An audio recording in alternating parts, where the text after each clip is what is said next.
Welcome to this new video on Gran Turismo 7, where we're going to test one of the new update cars.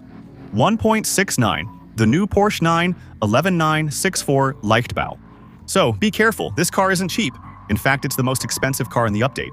We actually had the Renault Twingo at 14,000 credits, the Chinese supercar U9 at 350,000 credits.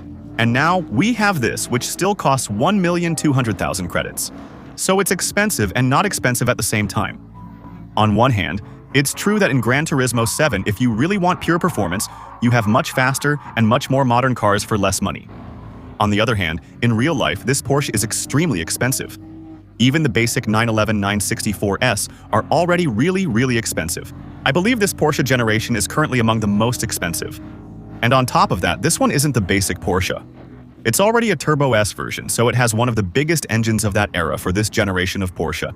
And on top of that, it's the special Leichtbau Sport version, which is a lighter version, weighing only 1,280 kilograms. It's a rare, expensive version from back then, and it's very fast. So that explains a bit about its price, which is still quite high, considering the car's performance is good, but not that amazing. So, just so you know, this car costs 1,200,000 credits, and it's a car that's going to be around 500 pp more or less in its stock form. It's a car with a flat 6 engine, so a horizontally opposed 6-cylinder engine producing 380 horsepower for 1,250,000.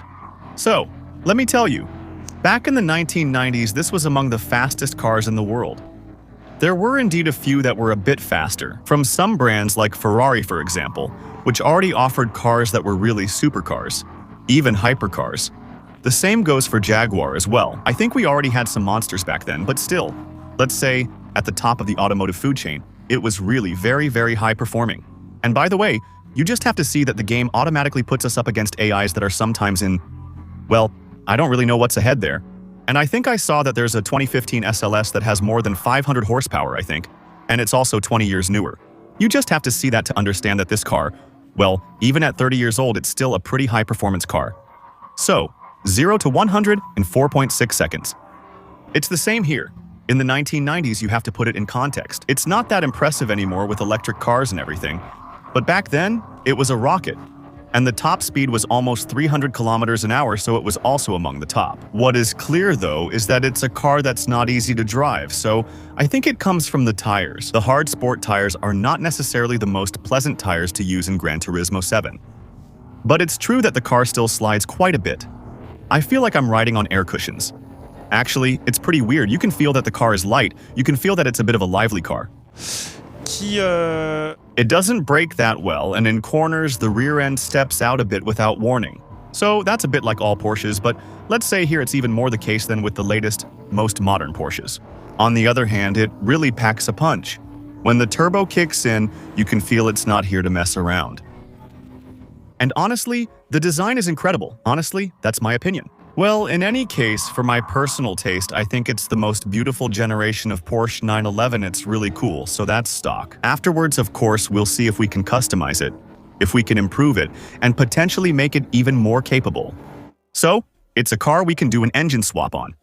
With this update, we have several cars that can be engine swapped from the start, which isn't always true, especially in Gran Turismo. When a new car is added, you usually have to wait a month or two before it's swappable. We'll see what kind of engine it is, but I think it'll be another Porsche engine. Usually with Porsche cars, it's Porsche engines that are swappable. Maybe the engine from the latest generation GT3 RS, we'll see that later.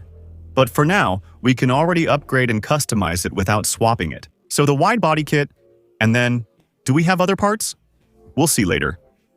I have to admit, I feel a bit guilty about modifying the look of this car because I think it's really beautiful. The whole side. So with the wide body kit, I think it might distort it a little bit.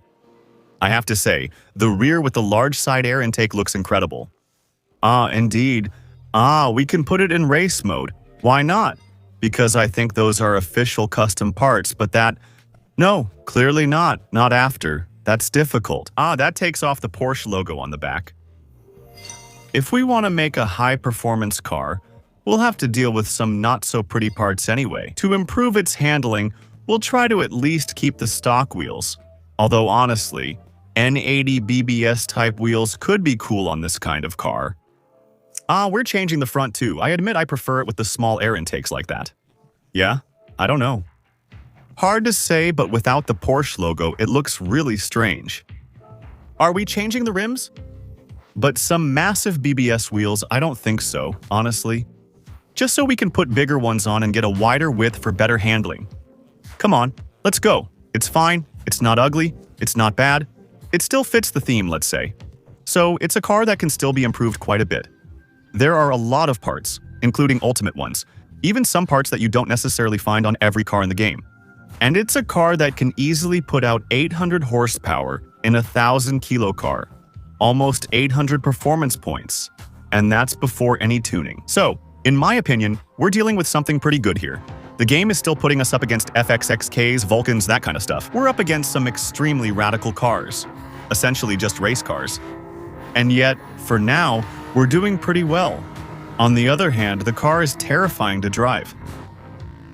I don't really know. I think it comes down to a matter of suspension settings. Or maybe it's just that the car is so light, but with all that weight at the back? Here, the car's weight is really at the rear. Transmission, rear-wheel drive, and the engine are all packed at the back. And really no weight at the front. I think that doesn't help make a car easy to use. So it's a rocket. But the acceleration, I don't know if you saw how long it took us to reach 300 kilometers an hour. It's still quite a rocket, but it's a rocket that's, yeah, very, very difficult to handle, I think. Well, that's already kind of the case from the start. You could feel that it could betray you at any moment and go a bit out of control. It's the same, but even worse. Actually, on one hand, the car seems to be incredible in terms of performance. It's really cool to drive because the engine sound is nice and the acceleration is just amazing. But at the same time, yeah, I think it's because it's potentially, whoa. Of the last 50 cars I've tested in the game, this might be the hardest to drive. In my opinion, it takes a while to get used to it, but we managed to catch up. FX6Ks, McLaren P1S, things like that, so that's a pretty good sign. Afterward, if we go further, we can swap it, which is our plan. The car also brakes hard, adding to the driving challenge. It's extremely hard to modulate. You have to be surgically precise. You have to control the acceleration so you don't lose grip in the corners. Knowing that the car, I think, can lose grip even in third gear, so we're talking about pretty high speeds. In corners, you must control the steering because the car has high downforce. You can really take corners super fast, but with the slightest turn of the wheel, you see, it instantly loses grip, so that's what makes the car hard to drive. With a controller, it's tough, fast but hard to steer. Maybe a steering wheel would give better control. So what can we swap into it? One moment. Is it a Porsche engine? I hope it's not a Honda. DKH 911. I don't want to say anything stupid, but I think that's actually the engine. That's a Porsche engine, for sure. I think it's the engine from the latest GT3 RS. I admit I still have some doubts. I don't really know Porsche's engine naming conventions. But I think in any case here, we're going to go over 1,000 horsepower. Also, I just realized it's a lighter engine, giving us a better power-to-weight ratio. It's mind-blowing, I think. We're at 840 pp. That's huge. For those who aren't used to seeing gameplay on GT7, that's a really, really, really high performance index. And 1,040 horsepower for 960 kilograms. So, in my opinion, we're dealing with a missile here. We're setting it up for VMAX since I think it has strong potential. Let's get started. Oh, the acceleration. Oh, wow. Okay, it's a rocket. Okay, it actually manages to hold up pretty well against the Corvettes, which are, let's say, the fastest traditional cars in the game. It's fine. It's a rocket. I think, guys, we're going to hit 500 kilometers an hour going downhill, I think, judging by how it's performing. We're almost sure to beat them. I just need a longer gearbox since we're at the limit now, but the engine can handle more than that, so we'll see. Maybe I put in a gearbox that's too long, we might have to do another test. Actually, it's super stable. The acceleration now, it's pretty weird. Damn, we're accelerating almost as hard as the Corvettes, guys. We're accelerating even more. Hello. So, yeah, from a bit of a distance, but yeah. It's unbelievable, actually. This car is totally insane. Let's see how it does on the downhill. We're hitting 500 before the downhill.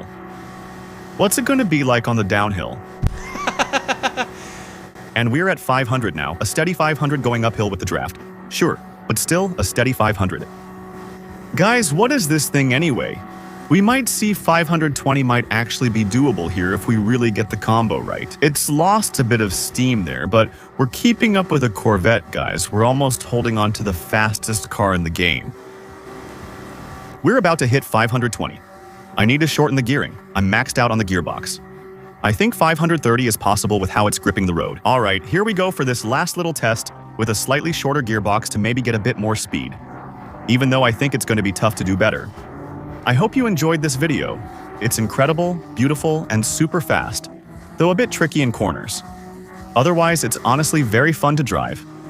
So, I hope you enjoyed this little video on GT7. If you did, feel free to show it by leaving a like, subscribing for the next videos, and following me on Twitch for upcoming live streams. My Twitch channel will be linked below this video in a pinned comment, so feel free to come follow and subscribe so you don't miss any future live content. Of course, also feel free to use my instant gaming link that you can find below this video, which lets you buy your games for less while giving a little support to the channel. And then, well, listen, we're going to go for a quick top speed run, hitting 520 on the way down, and I honestly think that with a full VMAX setup, without the wide body kit, this is a car that can hit 530 pretty easily. But for now, we're going to try to aim for 520. No luck for us, we've got the wind against us. Feels like 520. 520, we hit it. We didn't hold it for long, but we did hit it. So, totally crazy. Alright, see you tomorrow for the next one.